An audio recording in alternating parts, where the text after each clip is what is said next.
Hello, welcome back to the Beard Before Wicket podcast. We've got another special guest. He sat to my right. Rash, do you want me to do an intro? Yes, please. As you do. I'm going to freestyle this intro. Please. I've got no preparation. But he's a man that a lot of people know from their cricketing background, but also from TV, from all the stuff you've done, the journey you've been through. It is, of course, Freddie Flintoff. But I've got to ask you, do you like being called Freddie or Andrew? Yeah, Freddie's good. And Andrew's like the missus, two family members, and David Lloyd. That's it. That's the only people who call me Andrew. I might randomly drop an Andrew in the middle of the feel free, just not an Andy. And you're not an Andy? No, I'm not an Andy. I'm not an Andy. It's Fred. Yeah. That's all. It's Fred. Thanks, or Freddie. Yeah. We always start with the beard conversation. You're like me, actually. You've started hitting the white bit at the bottom. Or maybe you're not started. You probably hit it a while ago. I'm probably a bit older than you. I'm 48 this year. And this is just getting whiter and whiter here. But I hate it. I hate being clean shaven. Like back in the day when we played, you had to be clean shaven for England. Oh, was that a rule? It was a rule. At Yorkshire. Imagine. But I used to trim, so I never shaved. It's the same thing anyway. But Yeah. that was one of the rules. You got fined. So like first day was a £5, and then it went up to 50 quid, and it kept doubling. So it was Duncan Fletcher. So I said to him, mate, I'm not going to be clean shaven. Can I just buy a season ticket? And eventually it got kicked out. Yeah. What? Yeah. Wait, so what were you actually doing? Like, in my head, you've had a beard since... Even at primary school, when I then, was though, wasn't it? 18, Yeah, 19, true. 20, 21, 22, so them years, it was 15, 16, I had to trim. So I shaved, but I used to trim. But I never got hair then. I was quite a young lad then. I was only a baby then. Going deep, this. I was only a baby. I was only a baby beard then. analysis. I was only a baby, so yeah, all good. Are we ever expecting you to... That's good. Like You'll have your kind of stubble, but I don't think you'll get to mine. Mine takes years to get to that. I've always had an idea about going long. I would love to see it. No, it goes ginger. It goes ginger. Nothing wrong with being ginger, but I just keep it sweet. It might look quite funky in you that. You know when you have that beard, you got it lined, you have your short back and side and stuff look different. That. I'm going to a different barber and they start styling it here. I'm not sure, like, give it a line underneath. Yeah, well, do you normally just let it grow? Yeah, but it goes down to my chest. Yeah, it just connects. All the way down. Just like one beard all the way through. Yeah, right. I'm always getting this bit lined and this bit lined. Obviously, Rash has got the... Yeah, mine's It's impressive, that, isn't it? Yeah, got to keep it. Got to look fresh, haven't you? Yeah. Try. And it's like a barometer for how much pressure he's under. The more pressure he gets under, the more he like this. The more you see me, just keep lining it up, tidying up. Yeah. Actually, you know what? I'm not It's told just a you habit this. now. I'm not told It's you really this. a habit. You know, me just sat down. I'm just doing this. Yeah, it's comfortable. It's just, I'm not told you this, but basically the first ever podcast we did, him and Mo were talking about having a comb for their beards. Like me and you probably don't know anything about combs for beards. No. I actually got one the other day. And it's the best investment ever. Is it good? It's £1, but like you. Why have you bought a comb? I don't know. I don't understand why you bought a comb. For me, yeah, fair enough to keep it straight, but It's just comfortable. It's like nice to like run it through your right. beard. That's Rash has just bought a comb for his head now as well. You know? Now he's got some hair. yeah. That's You don't need a cap now. No, but it's a habit again. I wear a cap because of a habit and style. I like the style. Wait, you got red rash, what's wrong? No, but I'll to be fair. He'll be rubbing in a minute, he's under pressure. I've worn a cap for a long time. Right before my head is. Sorry, Rash. No, all good. I enjoy that. Yeah. Getting old as well now, so I've got to look after my hair. I've lost my train of thought. You two obviously know each other quite well, right? Yeah. Like where did the connection start? 'Cause we were talking about this in the car. I think it started 2008. 8, yeah. So my first tour with England was to the Caribbean. I think before that we did something. Do you remember we went to Belgium?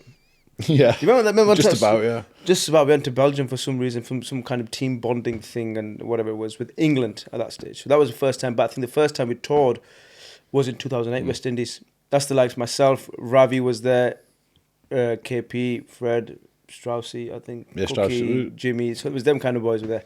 That's the first time it came across. Rash is the last player still playing From that I toured with. Yeah. Oh really? Yeah, so it's interesting now, you know, he turned up, this young lad, all fresh-faced, cheeky, cheeky. yeah, And I spent a lot of time with him in Mushy, actually. Didn't we, in the West Indies? We did. We were out for dinner a lot. And then it's been interesting watching him over the years, you know what I mean? Because back then, he was a decent bowler, but he was a proper batter.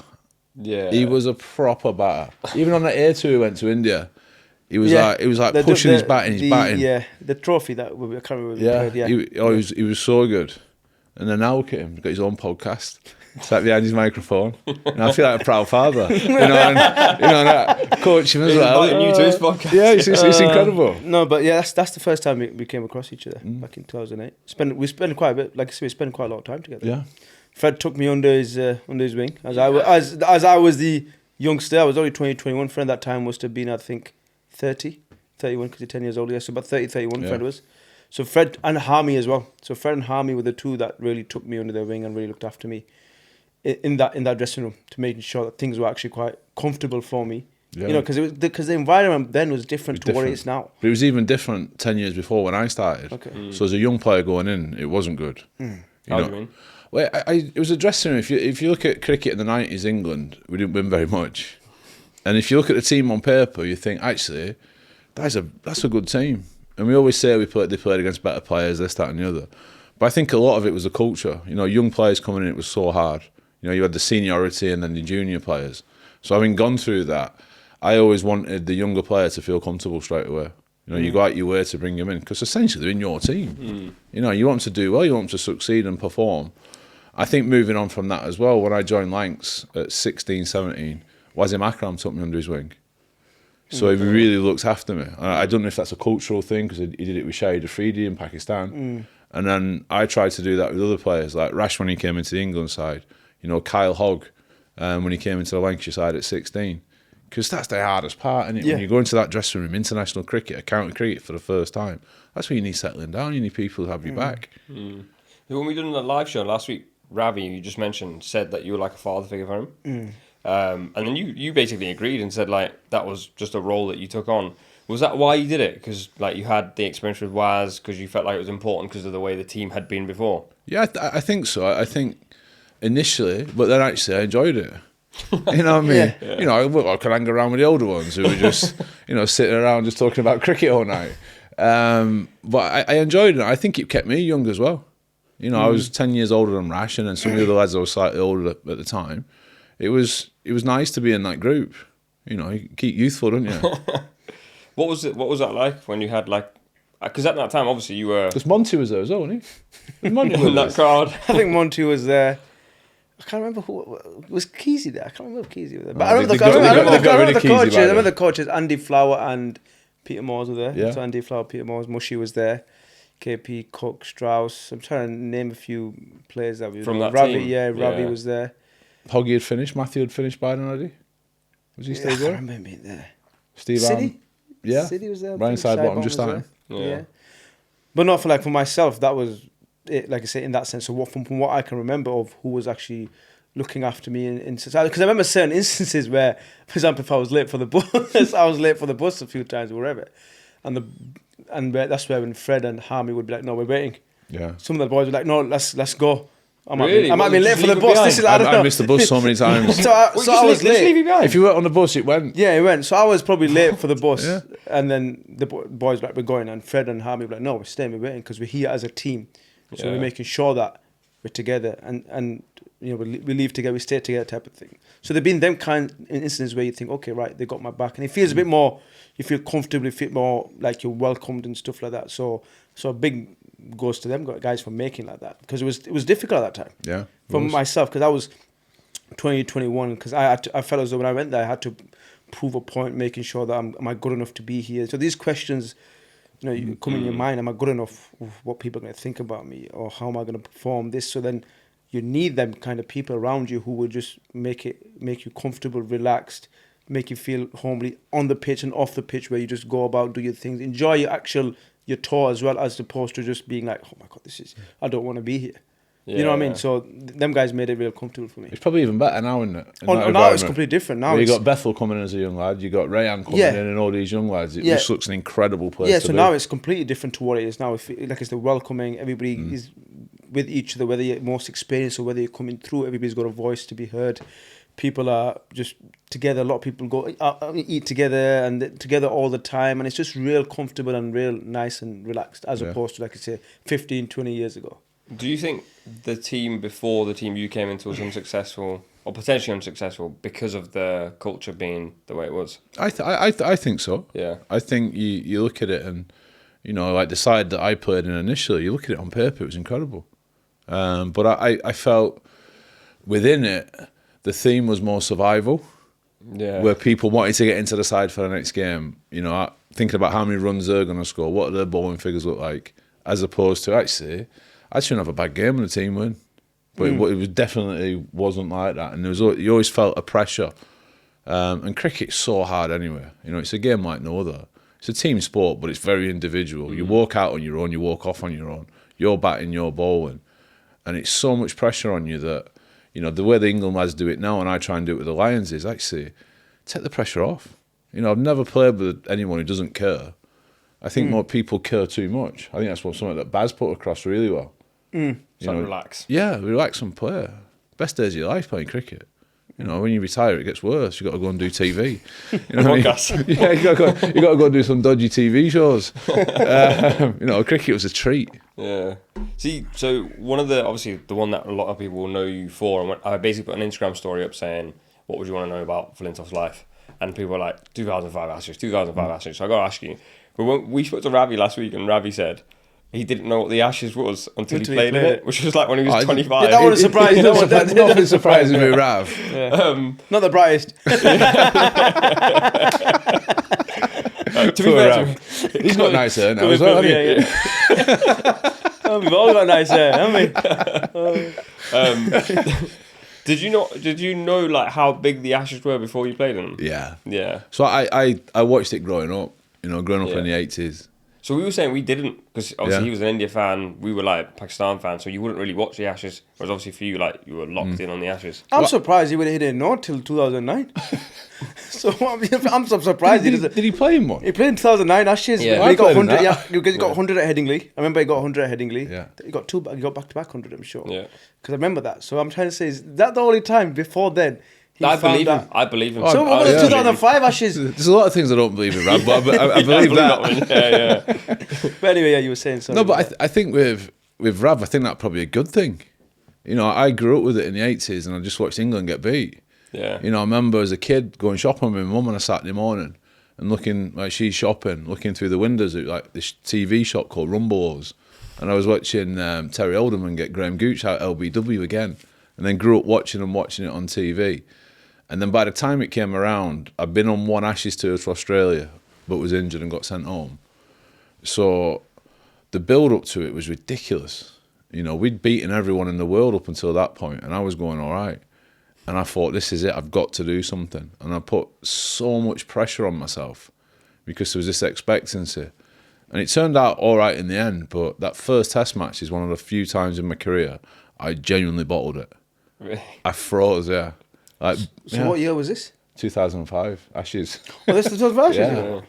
Yeah, okay. First one at Lords. It was like built up, and then we started well, an army at Ponting in the head, and yeah, I know that. The pressure was on. Yeah, and I was bowling, and my eyes had gone. I was angry, and then went out to bat.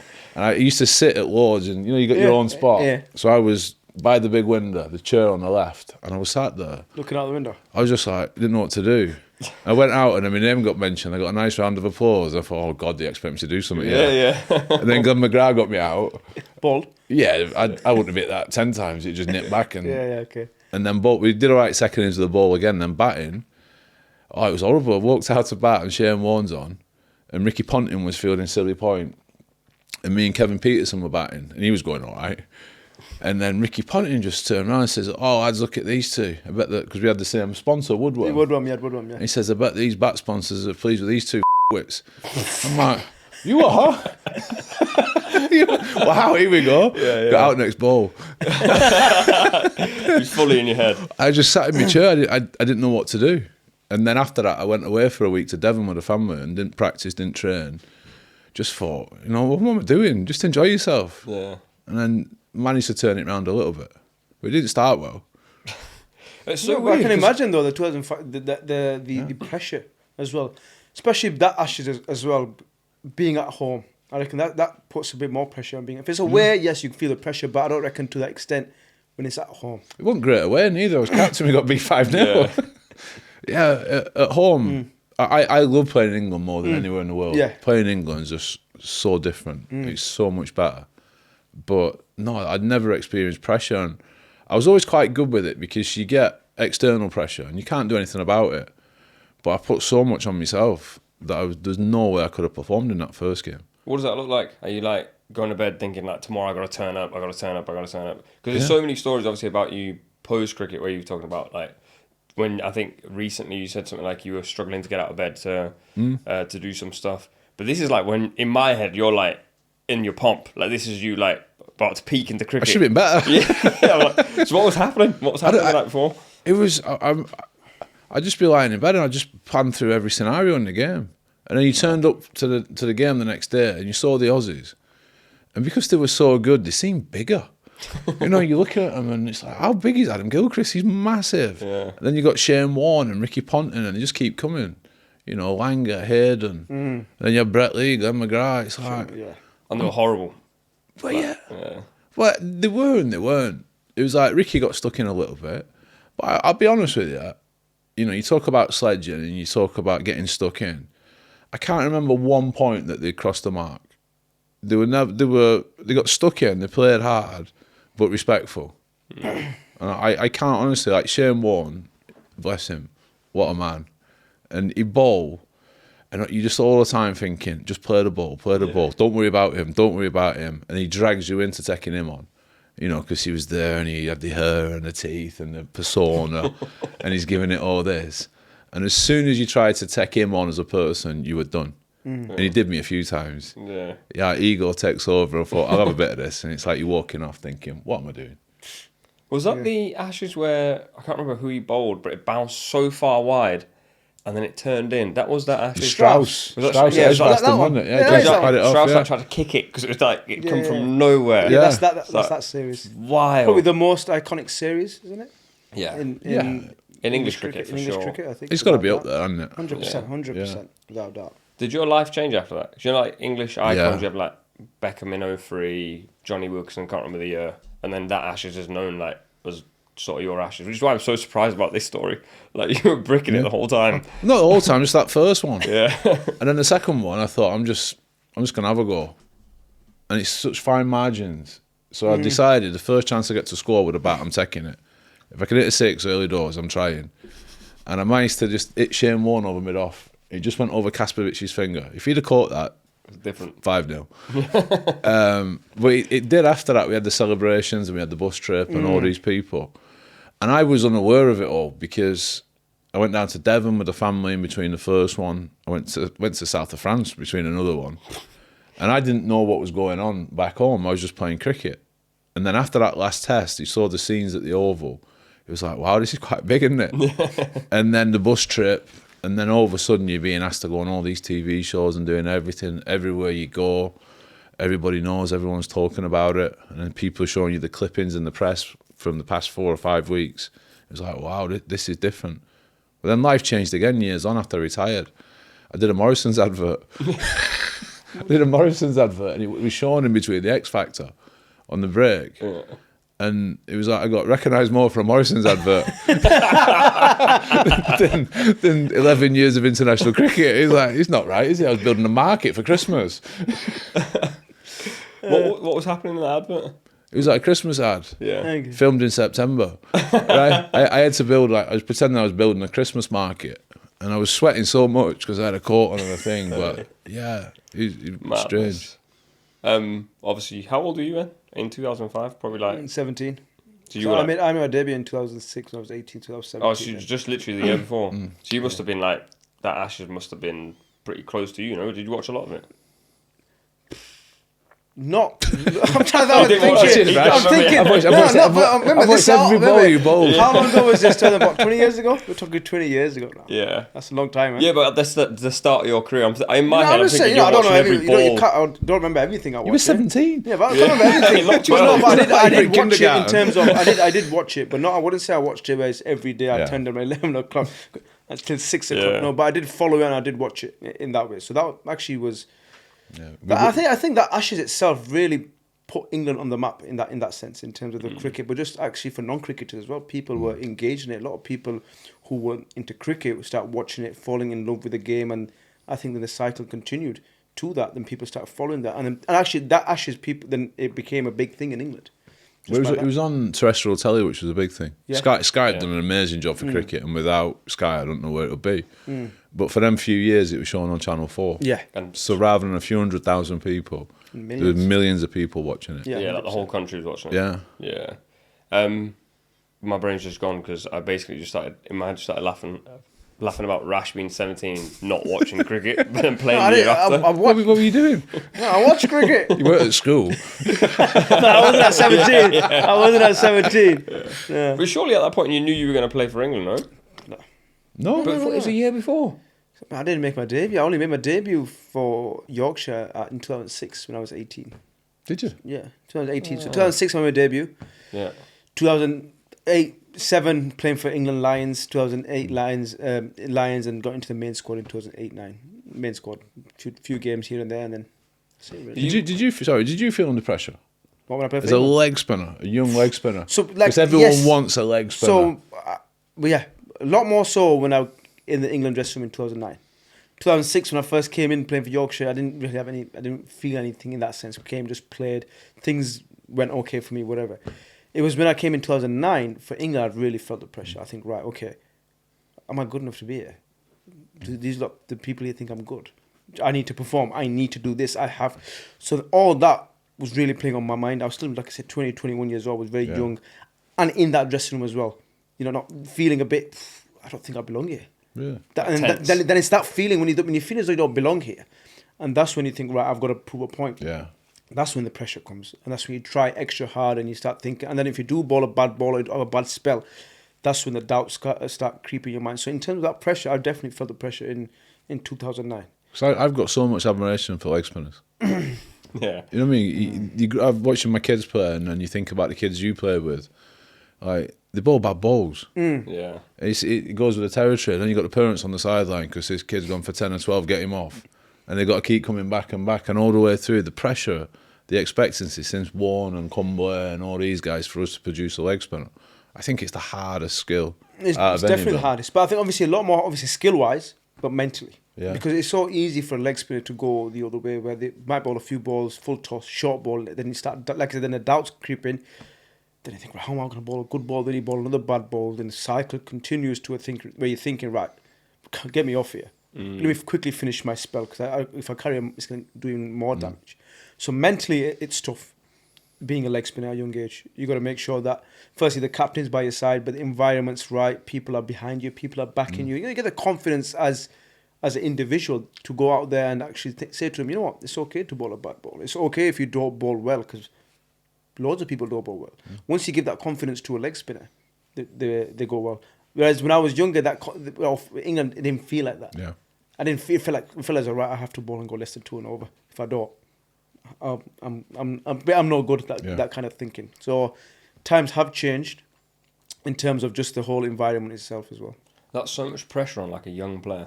Like, But it's different now. I would say again, I think it's different now to what it was 15 years ago. But you said a lot. Owen Morgan made a difference. But He made the biggest difference from my side, personally for me, in terms of just the whole confidence he gave, the backing, the trust, just the language he would talk, the way he was as an individual, very calm, collective, knew about cricket.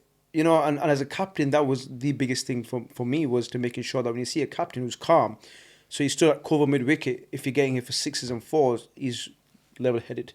Once you see a captain who's, you know, throwing his hands and, you know, just doing this and doing that, right, it can really put you off as a bowler, because you think, right, okay, he's thinking, well, I'm letting him down, I'm letting my captain down, so you try extra hard, and as a result, you may not get it even more. So I think more for myself played a massive part because of how he was very calm, level-headed, but not just myself, but for England cricket at that time for the period of 4 years. I think Mo's also said that like Stokes has been good like that as well. Different, like it's very similar in that sense. Incredibly calm like Morgs, but I would say like you and Stokes have a lot of similarities. Like he's probably the new age version of you. Not because they're both bat and ball. No, bat and ball, but like the leadership. No, It's only me ginger beard. No, I understand. Yeah, That has that like bit of aggression about him. People don't want to come up against him, but you want him in your team. Like, do you think there's like similarities between the two of you? Yeah, I think there is, obviously, as cricketers, and then I've spent more and more time with him over the past probably 18 months. You know, one with being around England a bit, and then he was with us with the Superchargers this year. And I do see similarities, but I also see, you know, as a leader, he's incredible. You know, I captained England, and I was terrible. You know, I really was. It wasn't for me. But you see him, the way in which he leads is incredible. He's got that atmosphere, he's got that aura. I suppose one of the things which I prided myself on as a player was when the game's on the line, I think that's when the best of me came out. And I see that with Ben. I think he's even said that. I think he's even said that he loves being the guy when it's showtime. Well, you always want to be, I know he's captain, but I always wanted to be that bloke when something needed to happen, the captain will come to me first. You know, I almost love that. You know, playing against Zimbabwe and Harare, I'm probably not going to be my best, you know, but then in them big moments of the game, I think that's when I came alive, and that's when Ben does. But I suppose also as well, from a bowling point of view, and I was captain, I just ran myself into the ground. You know, I've seen him do that a little bit as well. It's like you get so stubborn, I'm going to do this. This is my job. I'm doing it. I suppose Ben, what he's got like Baz, and he's got good people around him. Sometimes just to save him from himself, you know, and I never had that. It was just like, no, I'll just keep going and going and going. But Ben's been incredible. You know, he's like a full action man, isn't he? Yeah. In everything he does, he wants to give it 100%. Batting, 100%. Fielding, 100%. Ball, whatever he does. Training. Jeez. Everything he does is to the point of, right, to the absolute best of my abilities in that sense. Yeah. In giving everything. I think that's why you see what he's done in terms of his cricket. Ashes, when he won it from nowhere. The World Cups, when he's won it from nowhere. That kind of thinking. And there's obviously loads more, but just that real game presence and that real big match winner in them senses. But like I say, very similar to Fred in that way. Yeah, he's probably England's second best all round, isn't he? After both of them. Yeah. I was gonna say that. After both of them, 100%. Obviously, we're talking about like the current state of cricket. I've got to ask you, because you mention him a lot. Rob Key gets a big mention. He's getting a lot of stick online. Who Keezy? Yeah. Is he? Yeah, loads. Should have been.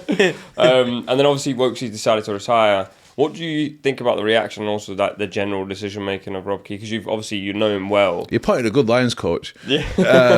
I think he's incredible. Yeah. You know, me and him, I'm a year older than Keezy, and he came into England on the 19 side when he was 18. I was captain, and he turned up. So, who is this fella? And then instantly we became so close as friends. And, you know, as a bloke, he's funny, he's intelligent. He's probably, for me, England's best captain ever to have captained the side. You know, his cricket brain works in a different way to a lot of other people. Similar to like Shane Warne and people, they see the game differently. And I think you're always going to have your critics. You know, sport's like nothing else, isn't it? You know, you can go in Wetherspoons down the road and there'll be 15 people no better than Pep Guardiola. Yeah. You know what I mean? And everyone's got an opinion. But I think he enjoys the one making the decisions. And I listened to him the other day speaking, and he talks about his playing career where he'd played a bit for England but didn't get the chance to play more and make an impact. And he loved playing, but now doing this job, he can make an impact, and he wants to do it his way, and he's got his own thoughts. But that's always going to have criticism.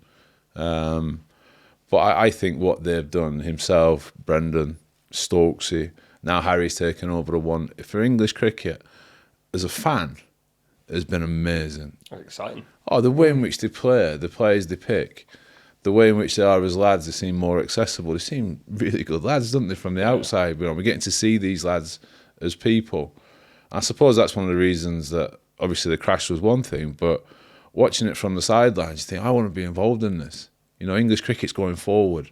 You know, I think we're leading the way in a lot of respects. And I want to be a part of that. And doing the Lions, I'm getting a chance to get involved and hopefully bring the next lads through. But I'm very much on the same page of what they're trying to do with England. And I feel fortunate to be a part of it. So, yeah, he's got his critics. You know, ex-players are always going to have points of view. But it's like, well, you have a go then. You know what I mean? Yeah. You can sit on the side and you can commentate and you can write in the press, but he's having a go in there. And I respect that probably more than anything. Yeah, you've always said he's a top guy. You got me and Keezy got along because played against each other since 2006, but he's been my captain for England Lions in 2009. We've toured together in 2008, 9, 2009, we played the T20 World Cup together. And we played against each other and with each other quite a bit. So me and Keezy have always been tight in that way. We kept in touch. And like I say, he's like a friend in that way. So, yeah, I've always got along with Keezy. Never really had. We've always have good banter as well. Me and Keezy always go back and forward, getting stuck into each other. But no, like I say, I respect him in that way for how he goes about his business. One of the things is he genuinely cares. You know what I mean? Like we all do. He genuinely cares about English cricket. He genuinely cares about the players and wants them to succeed and do well. And it's not for him. You know, it's for the greater good. You see it, like, if England do well, you never see Rob Key. Yeah. You never see him. They do badly, or they have a bit of an off day. He's front and centre. You know, he's a good man, Keezy. He is. He's a very good guy. You mentioned the crash. You've spoken about it so much. But Rash knows I love psychology, and already, like, the fact that you said in the first test you were bricking it, I'm already just fascinated to get inside your head. But your wife said on your busy. Your wife said on the documentary that cricket saved you. What did she mean by that? Probably in two ways. Obviously, first and foremost, like the family, my mates and people, and then from a more practical sense, cricket probably saved me. So if you think about it, right, so when you're batting, if you're facing someone 90 mile an hour plus, you got 0.4 of a second to make a decision, right? You got to decide, while that ball's coming out of his hand, is it going in, is it going away, is it short, is it full? You know, what's it going to do off the pitch? Then you got to decide where your feet are going to go, where your hand goes, where your head goes, where you're going to hit it, where's the fielder? And you got to calculate all these things in like 0.4 of a second. And that's very similar to what happened with the crash. So I was in the car and I was exposed from here up with no helmet on, and it went over. And I had a decision to make, what am I going to do? And I knew that if I got hit sideways, that I'd probably snap my neck. So I turned and looked at the floor and thought, this is the best option, and shut my eyes and braced myself. And then stuck my left hand up, because they say, like, if you crash, keep your hands in because you'll lose your arm. But I'm right-handed, so I thought I'll go my left one. And then it went over, got dragged down, and then obviously I'm here. So I think in that respect, cricket helped me, or instincts or reactions. And then more so afterwards. So I didn't leave the house apart from medical appointments for about 8 months. For a lot of reasons. My face was a mess. I was in a bad place. And so I go to medical appointments. I go down to London, and my agents, Richard and Katie, make a thing of it. So I go in and I get some nice food in and have a day. And then I went down one day and he said, Keezy's going to be in the building. Do you want to see him? I'm like, yeah, of course I do. So I turned up, and then I had a full face mask on, I had my glasses and a bucket hat. So I walk in and the mood's really somber. And I'm, oh, you're all right, you're all right. Then he comes bowling in, doesn't he? He looks at me and goes, look at this, it's the Invisible Man. It's like, and it was like, I started laughing for the first time in a long time, because it's him. And then we chatted, and it was amazing. And then we started talking about cricket and talking about what's going on. And they were playing, the Ashes were starting. He said, we'll come to the Ashes. I was like, mate. I mean, he said, no, what we'll do is we'll get an office at the grounds, and we'll sit and watch it on telly, and we'll get food in, and we'll talk. And my boys can go in the stand and watch it, and the family. So I did it once, and it went well. And I kept going back. So I went to nearly all the Ashes, but nobody knew I was there. And then I was loving being around cricket, and then more and more people had come in the room, and I started seeing more and more people. And that progressed, like, from Keezy initially. And then he said, do you want to do some work in cricket? I was thinking, well, nobody's seen me at this point. I'm not sure, you know. I've got press outside my house. They want to take a picture of my face. And so I said, yeah. And I went down the under-19s, and I was bricking it. You know, anxiety through the roof. I'd not been out. I was struggling leaving my room. I didn't know whether to wear the face mask or not wear the mask. And I went in the dressing room, and these kids, like, they didn't care. Yeah. You know what I mean? They were just playing cricket. They wanted to ask about cricket, and they wanted to perform. And I started feeling more and more comfortable. And then I did the one-day series against New Zealand, which was a big step, actually, because I'd not been seen publicly. And I got to Cardiff to the hotel late at night, and I was up all night thinking, I'm not sure I'm doing the right thing here. And I remember talking about not getting out of bed. I couldn't get out of bed. And I got out of bed, got dressed, tried to leave the room, couldn't leave the room. And I'm like in the mirror in the bathroom, like, having a chat with myself. Come on, get out there. Come on. I was like, no, I can't. Come on. And then finally went down for breakfast and sat with the lads. It was awkward, but it was nice. And then I went back to my room because I forgot my flicker. Right. And then I'm outside the lift and I can hear footsteps coming to the lift. And I don't know Ben at this point, but I just know it's going to be him. I'm not ready for it. So he comes over and he looks at me, and Ben, till you get to know him, it's not easy, is it? He's a bit standoffish, isn't he, with people? And you get to know him, it's a complete. I'm like, I can be a bit standoffish. We're like looking at each other, like, right, yeah. And then we've stood in the lift now, and other people are getting in. I think it stopped on every floor. I didn't know what to say to him, he didn't know what to say to me. We just stood looking at each other. So then it was fine. Then we got on the team bus. Johnny Burstow came over and I had a nice chat. I've known Johnny since he was young. And then Joe Root's in the dressing room telling me about woodworm. He used to have one as a kid. I don't know if he was lying and trying to make me feel better. Yeah. And he's there, just Rash, which is incredible, and more. And actually, at that point, I realised, this is where I want to be. This is where I feel comfortable. And not that I ever lost my love of cricket. I just found myself doing something else. Mm. And then went on the balcony and got pictures in the press. And it was the first time I've seen in a while. It was actually the perfect way to do it. And I was surrounded by brilliant people. And from then, started doing the Lions. And I suppose I got back into life again. And now I do the odd TV job to pay the bills.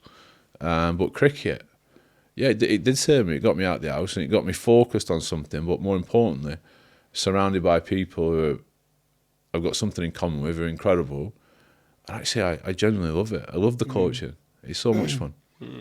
When you first saw him after all that time, like you said, obviously you saw the kids, and it's the beauty of kids, right? Like they just see a guy that walks playing cricket, and they're like, we love this guy. We don't care what he looks like, how he walks, or anything.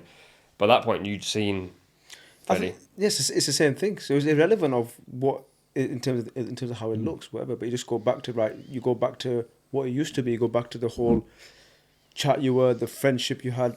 Fred gave me my 100th cap as well. It was nice too. Yeah, I enjoyed that. So he presented my 100th cap in Caribbean. When you present caps, people do little speeches. So Fred did mine. Good speech as well, actually. Yeah, I read the speech yesterday. Top speech, top speaker, lovely speech as well. So no, it was just back to that. But obviously, the more Fred was around, the more obviously himself, I reckon, became more comfortable and more open. Just being himself, where he can chat and having a laugh again. I think initially it might have been a bit, like you said, it might be a bit tough.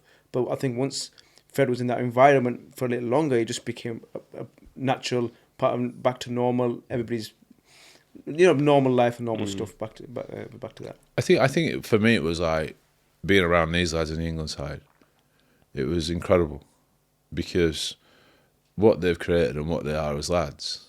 You know what I mean? It was amazing. And I suppose the one thing about playing for England is, we have these cap speeches and a lot of words get said about how important it is and how great it is and you're part of something. And it's actually then realise you are. Because everyone's around you at your highest and everybody wants to. And then when I was at my lowest, it was family, friends, it was cricket and the England side and the England setup who helped me probably more than anything. You know what I've just found really interesting just in what you said then, and also the stuff that I've read. And I actually do this thing where I try not to read that much because I'm like, I don't know you. I'd rather sit in front of you and you tell me the stuff. I think when you were younger as a cricketer, everyone, including myself, viewed you as like the Iron Man. Like, so when you mentioned like anxiety or however you felt in 05, and then I know people are going to ask you about it a lot since then, that you didn't leave your room, etc., etc. What I loved recently is you said something like, you see life differently now. Yeah. I think like the actual quote I've got in front of me was, you said, like you look at life differently. Some things don't need fixing; they just need space. What do you mean by that? Well, I suppose I grew up Preston, in quite a rough end of town. Went to school, which there's no cricket around there. It was football. And I almost had to fight to play cricket. I was like Billy Elliot. It was tough. And I've started playing cricket, and you're always in positions you don't know if you can get through. And I was quite a quiet kid and quite shy, and I am in a lot of ways now that I found myself trying to put on a persona. So when I went into the dressing room at 16 at Lancashire, I'm surrounded by all these internationals. I quickly realised, actually, this Andrew from Preston, he's not surviving this. He needs to sharpen up a bit. You know what I mean? And then when I started having a bit of success, I suppose I became this character, but still had all my doubts and all my things going on. And I've never been worried about questioning myself because I do that every day. It was more like the answers, which I give. And like we talked about the Ashes, I didn't have an answer. There's been times in my life, and I suppose after the crash, more so than ever, I felt like I had my identity and my very part of me ripped out. And it was finding that again. But then I realised, actually, what am I trying to find? I don't want to be that again. I just want to be me. I'm quite comfortable with that. I don't want to pretend. I don't have to have this big image of being bulletproof because I'm really not. It's all right to have a few struggles. It's all right to have a few flaws. And I suppose now, I'm just me, take it or leave it. If you like it, fine. If you don't, right, I'll be right, you know what I mean? Yeah. And it's taken a long time to get to that point, but I'm comfortable in it. I think one of the things which resonates now as well is I'm a lot more present. 100%.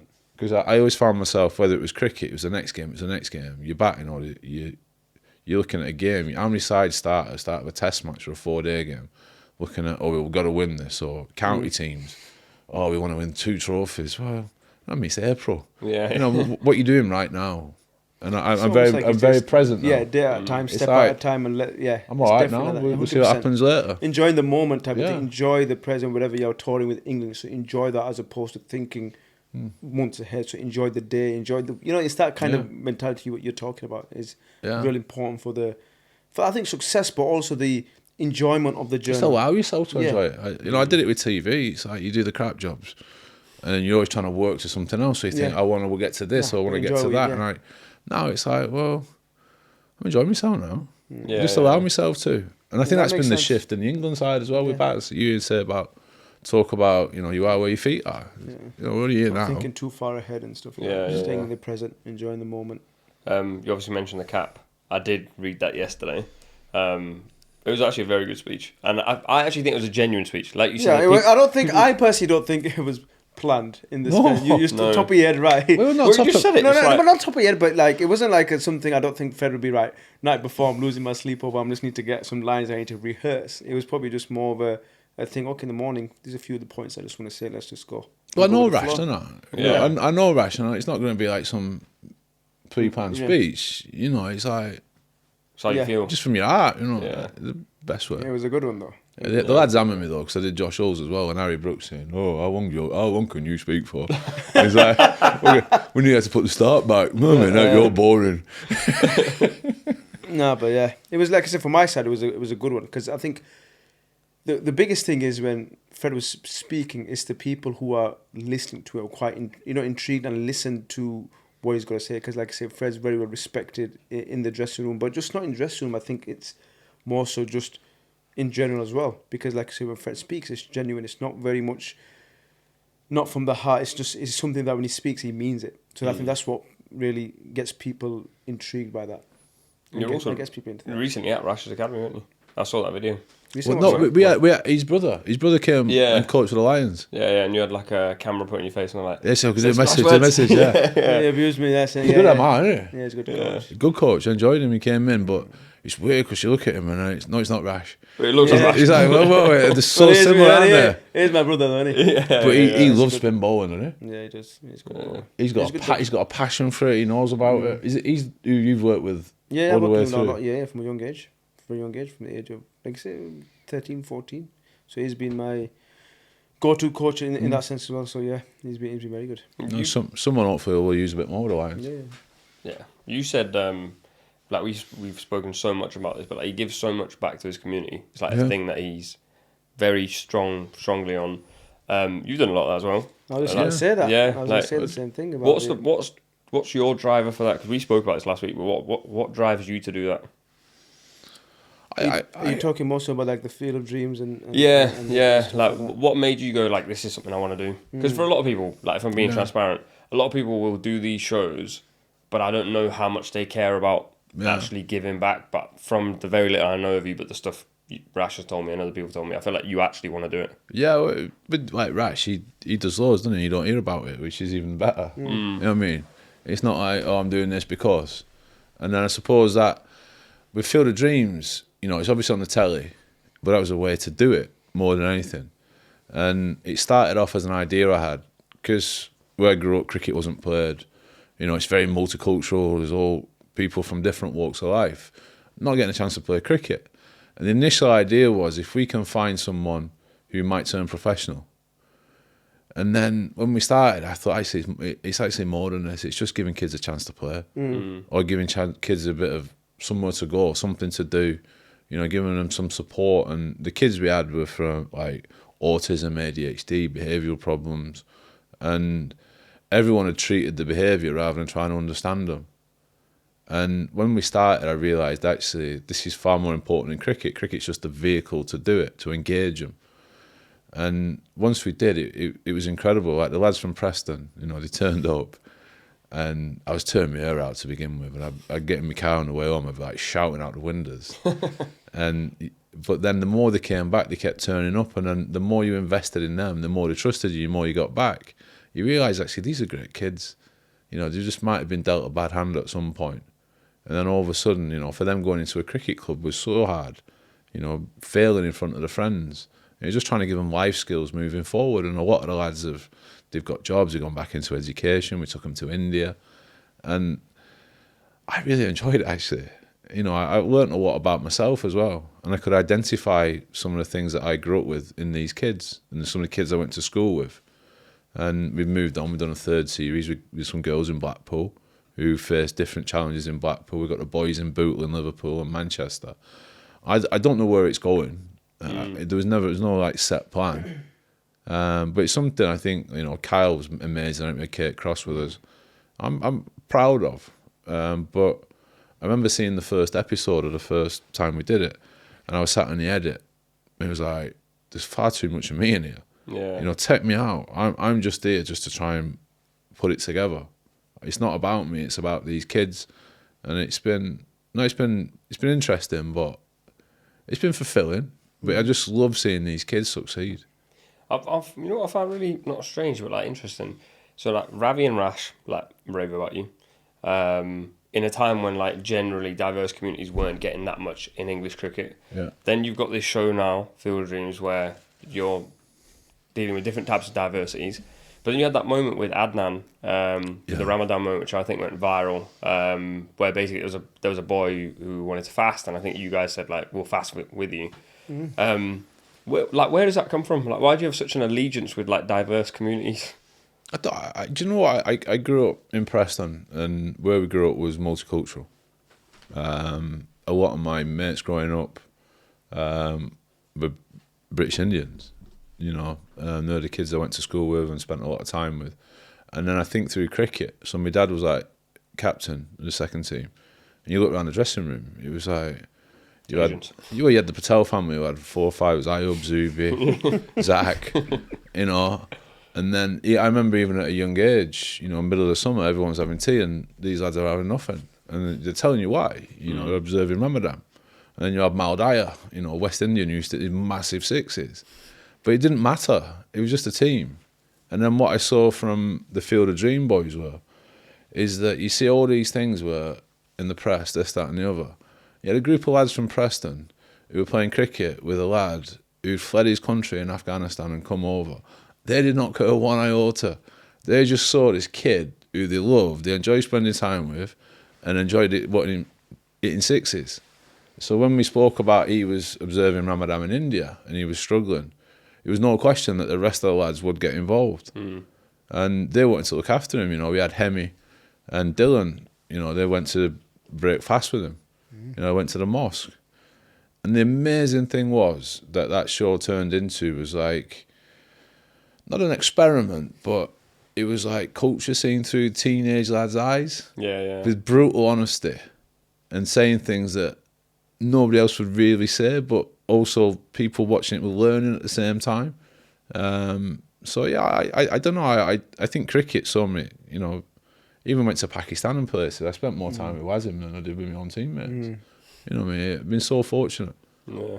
I got to ask you, like when you went to India and Pakistan, what's your favourite thing about those places? Food. Yeah, the food's unreal. Food generally would But be the first time yeah. you go to Pakistan or India, you definitely get like your stomach's all over the place for the Yeah, first that's, weekend. that's If you're a foreigner, given, like that's a Oh, given. the isn't first it? time I went was a shock. Yeah, that's a given. That's a No, I given. went in the mid-90s. Oh yeah, even worse then probably. So I was England under-19 captain, and we went to Pakistan. And the under-19s, wherever you go in the world, don't stay in the best places. no, they don't. And Pakistan, I think, over a few years has changed a hell of a lot, hasn't it? You know, Yeah, the it time, has. I've not been for 18 years, but even like 2006, 7, it was a completely different place again. But we went to like Sayuwal. We stayed in a biscuit factory. No, seriously. There's a cricket pitch, it's a biscuit factory. Yeah. And we played a game, and there was all these rooms around the outfield. So the lads were staying in them. I was captain, so I had this nice room. But all the others had rats. Oh. Right. So one by one, I was getting a knock on the door. Right. I ended up with the entire room, everyone in my room. I was in bed with Alex Tudor and David Sales. And then everybody's just on the floor.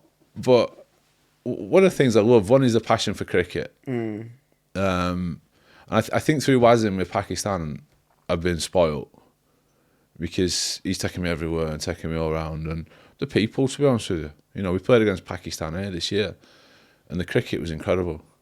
They play so aggressive. Yeah. I love it, you know. But then when they come off the field, they just want to soak up knowledge and they want to sit around and talk and learn.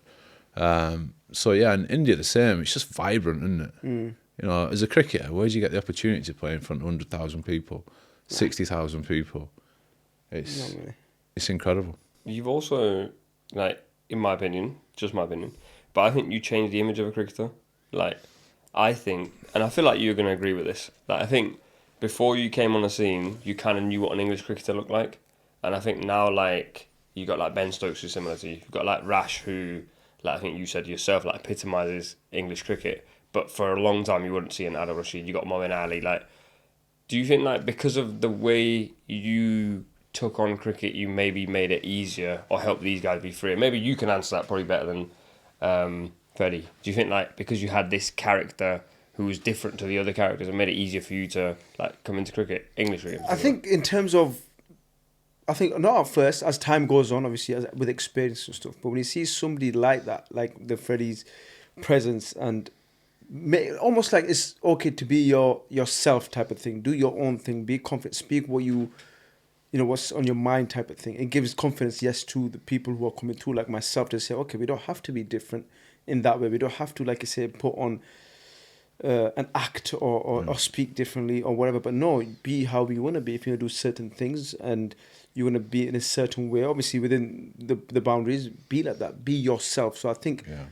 it's the biggest part. What I've learned from Fred from coming back is, right, be yourself. Do how you are, because everybody's different in the dressing room. Nobody can be the same in that way. And if you did make everybody the same, how boring it would be. Yeah. You know, everybody's got different cultures, religion, backgrounds, and everybody's as one. So that's what it teaches as well. Is that unity is when you come into a team environment like that, where everybody's accepted. Once that is like that, then I think naturally a team thrives in going the right way. And I think that's what it has been. And that's what Freddie's, you know, given us that thing to follow in that footsteps. You watch, like, when I was growing up, you know, you watch like both of them.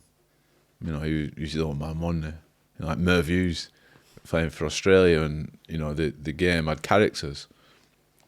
And I think one thing about character is it's unique to you, but I think almost it's your biggest strength. You know, if you watch people play, I think even through the TV, when someone's playing at the best, I think you get an insight to what they're like as a person. Have they got a bit of a strut? Are they mischievous? Have they got fun? You know, are they a bit more reserved? But on the flip side, I think the worst of a character comes out when they're playing badly, and you resort to type. And I think that's the thing you got to be aware of. And I like that as a coach. I want the players to have character. I want them to express themselves. If you've got a wicket, you know, there's 20,000 people there. Go and enjoy it with them. You know what I mean? They've come to watch you. This is an opportunity which is like nothing else. You know, when you retire, you know, you it's fine. I found it hard. You know, you go on the school run, you've not got 20,000 people clapping, have you? You know what I mean? It's like unique. And at times I got it the wrong way around, actually, because, and I said it when it was the Superchargers, the night out is playing. because you can have as many nights out as you want when you finish, but you can't go back onto that field and have all these people watching you show how good you are at playing cricket. Go and do that. And I suppose at times in my career, you know, I enjoyed doing that. I enjoyed the crowd. They got me out a few times. I tried to hit 6 when they're cheering, or they'd make your ball a bit quicker, or I like to be invested in it. I think that's why I struggled, actually. I played IPL, only 3 games. It wasn't really for me. I only grew up wanting to play for 2 teams, Lancashire and England. I had that attachment, that emotional attachment to it, and I cared about it. Freddie, I've got to ask you about your future plans. You've been coaching Northern Superchargers. Is that carrying on? No. Oh. No, so I'm doing the Lions. I love that job. I really do. And then I've done the Superchargers for the past 2 years, and I'll be honest with you, franchise coaching was never in the plans. Marcus North phoned me up, and I thought, yeah, go on then. And I loved it, actually, you know, at Yorkshire, which was different for me. But then actually got to saw it and be involved in it, and I think they took to us. I think as a side, we did some pretty good stuff. You know, it was so much fun. Especially this year. Oh yeah, we were so unlucky, like with him and Harry, and we had Zach Crowley and Popsy, and Ben was with us. It was brilliant. But you know, they've seen the 100 change now, haven't we? You know, we've got new owners, and I spoke to them, so they phoned up, saying they want us to do it. I said, yeah, fine, make us an offer. And I'll be honest with you, I have no idea. I genuinely don't do it for the money, right? Although it's nice. But I think I'm worth than just over a quarter of the other head coaches. Yeah. So it was, and then the money was one thing, so I'm not quite sure they want me anyway. But then also you want to feel valued. That's one of the ones. So I said that it's not going to work for me, and then they weren't going to move on it. So no, unfortunately, I'm not going to do it, which is sad actually, because the past 2 years I felt we were building 100%. Somewhere really nice, and would love to have seen it through. But no, it was sad actually, very sad. You'll be missed. Yeah. Didn't expect that. Where are we going?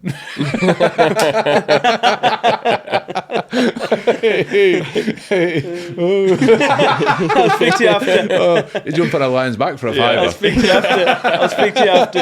Yeah, I'll speak to your agent. We're basically all out of time. I was going to ask you one question about WWE, but I'm not going to. About what, sir? WWE, because you went and did like a. I went to a wrestling camp, yeah. Did you go?